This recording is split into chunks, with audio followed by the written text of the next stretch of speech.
Ito pong 4 angels sa ngayon, merong naghihintay na magandang kinabukasan. Ngayon pangatlo, siyempre maganda po dyan kung sakasakali po silang aasenso na, magkakaroon ng magandang kinabukasan. Siyempre wag din po nilang kalimutan yung tumulong sa kanila.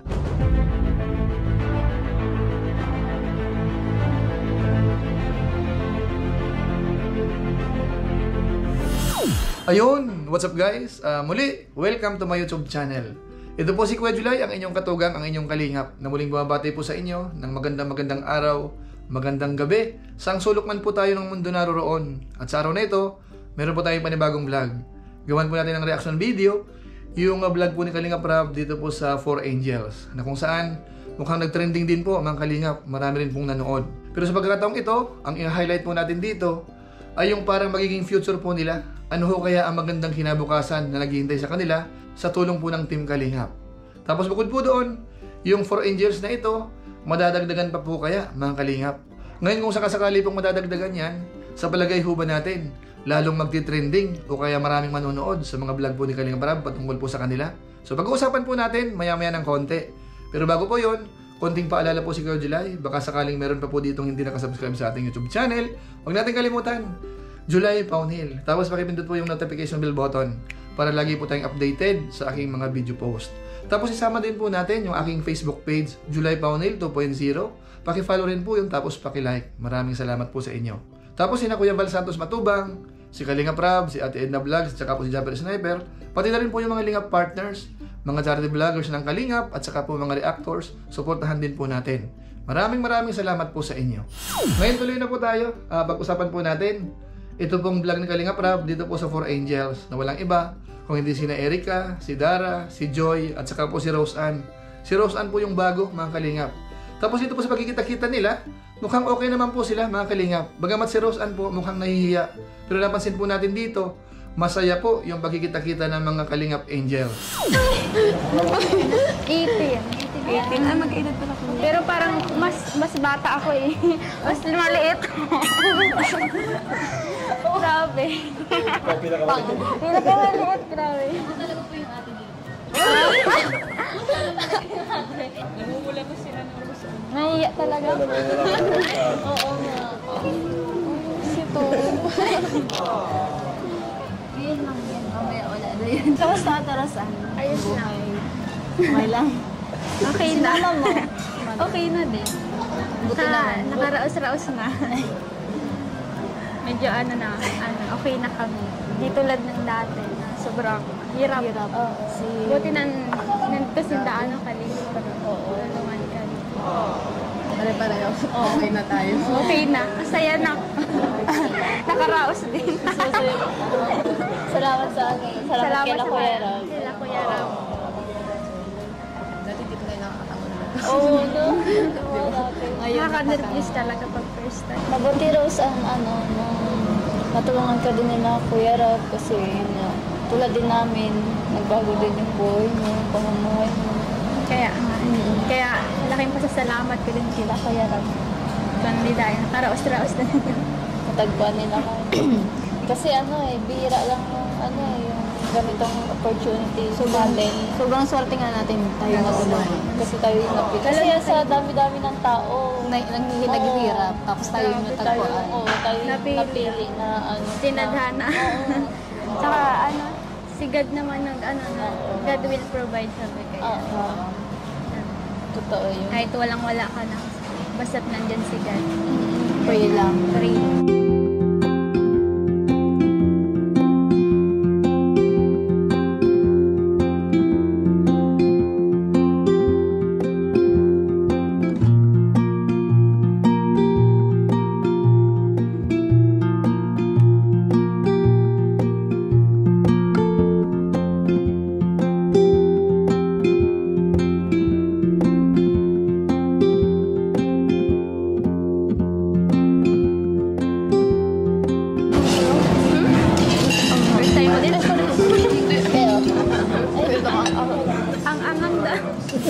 At base po sa naobserbahan po natin, mukhang panatag naman po ang bawat isa.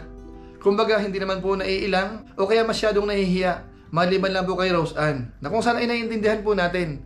Dahil syempre bago lang po siya. Samantalang yung tatlo, dati na po magkakaibigan yan. Pero sa kabuuan, masaya po, maganda po silang pagmasdan. At saka syempre yung kanilang itsura naman, wala ka naman pong tulak kabigin. Kaya para sa atin po, halos pantay-pantay naman po. May kanya-kanyang katangian, kanya-kanyang itsura, pero sa kabuuan, mukhang okay naman po sila. Paano masabi?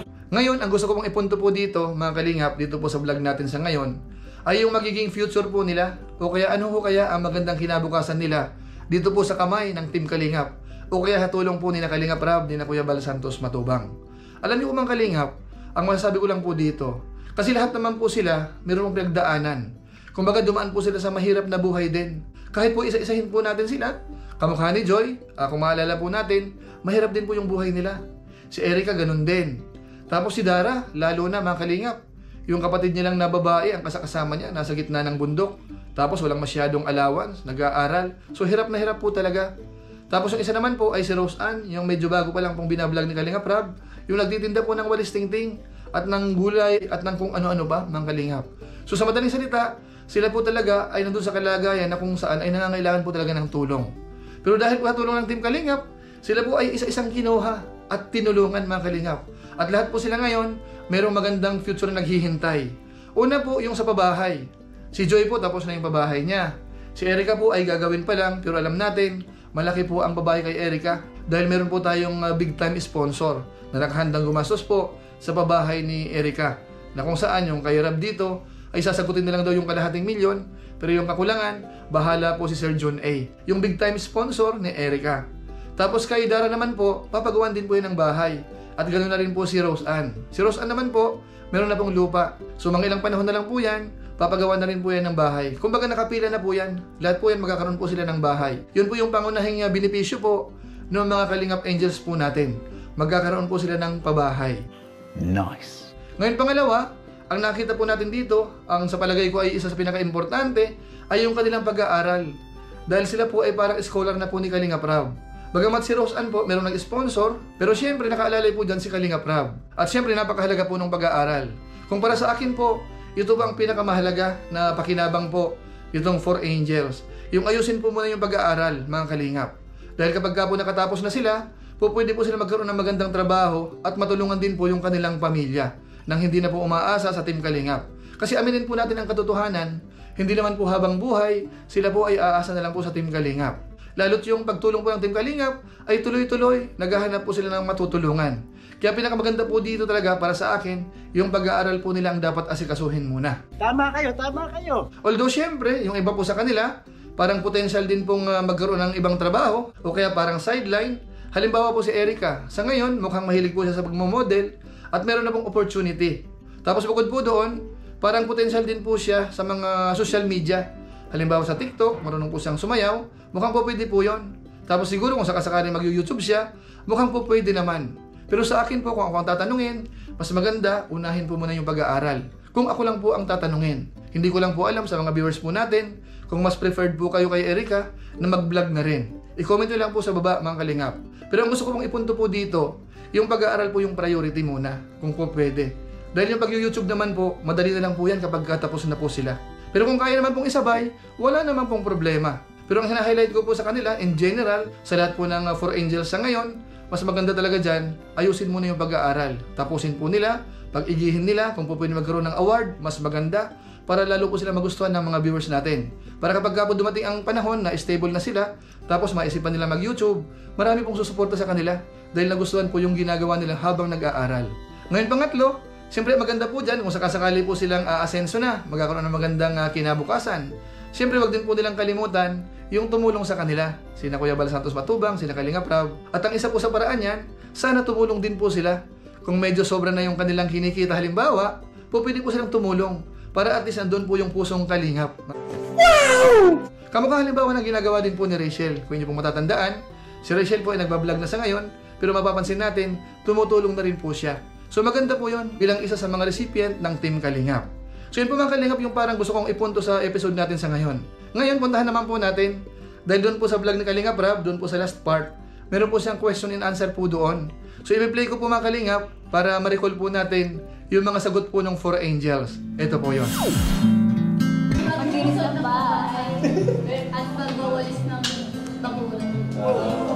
Rosan. Nagtitinda po ng walis. Nice. No?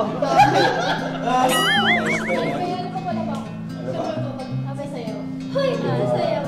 Maliban sa gawain ba? Ay, dapat. Maliban sa gawain ba? Reading books. Wow! Matulog, Char. Ha? Matulog. Matulog, Char. Matulog. Enjoy. Magbasa po ng mga novels. Wow! Grabe. No, very good.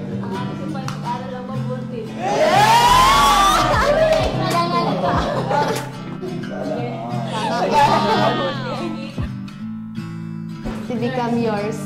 Nurse ka na rin?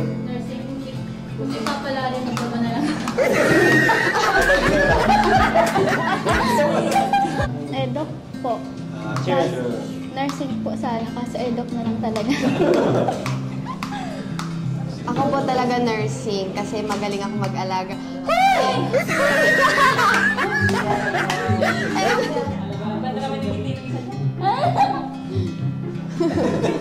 Ikaw, Erika. Pag hindi ko pinadan, edok pero. Pag nakikita ko pong masaya sila mama, Ikaw. Pag nakikita mo sa Edo.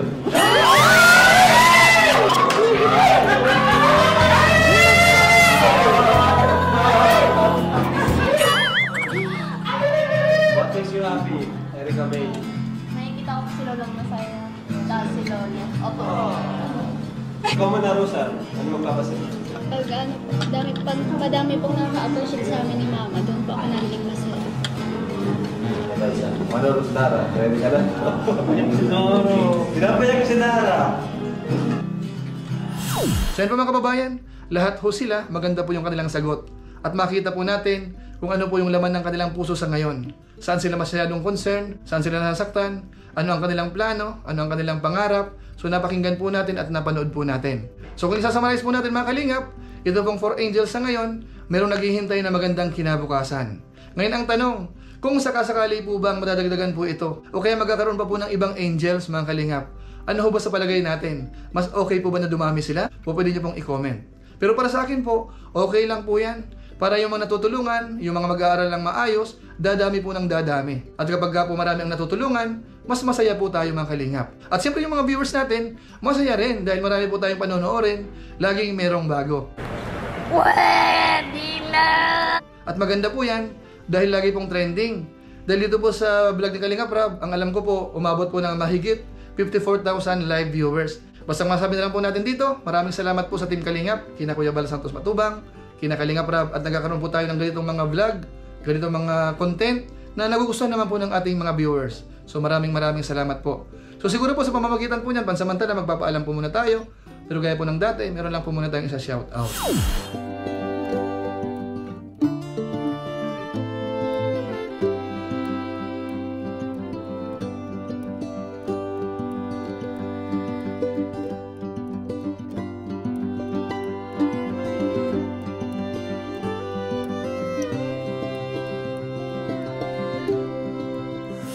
At gusto ko rin pong pasalamatan yung mga kasamahan ko po sa Kawaos, Kalingap, OFW Organic Sponsors, dahil kayo po ay patuloy na tumutulong dito po sa pagkuha po ng pondo para sa pabahay program ni Kuya Bal Santos Matubang at saka po ni Kalingap Rab. Sana tuloy-tuloy lang po tayo, buwan-buwan. Sana makatulong po tayo sa programa. Maraming salamat po sa inyo. At sa ating mga viewers, yung lagi pong nanonood sa vlog ni Kuya July, sa ating live stream, pati po yung ating Facebook page, yung July Paunil 2.0. Maraming salamat po sa inyo. Lalong-lalo na po yung mga hindi nag-skip ng ads, masipag mag-like. Yung nilalike yung mga video po natin, maraming salamat po sa inyo. At lalong-lalo na yung mga nag-share din po sa inyong community. So kung inyo po nagustuhan po ito, pwede rin po nating i-share. So maraming salamat po. So muli, ito po si Kuya July, ang inyong katugang, ang inyong kalingap. Napansamantalang nagpapaalam po muna. Kita-kita na lang tayo sa mga susunod ko pang vlog. Maraming salamat sa inyong walang sawang pagsuporta po sa ating YouTube channel. Pagpalain naman kayo ng Diyos, mabuhay tayong lahat. God bless. Bye-bye!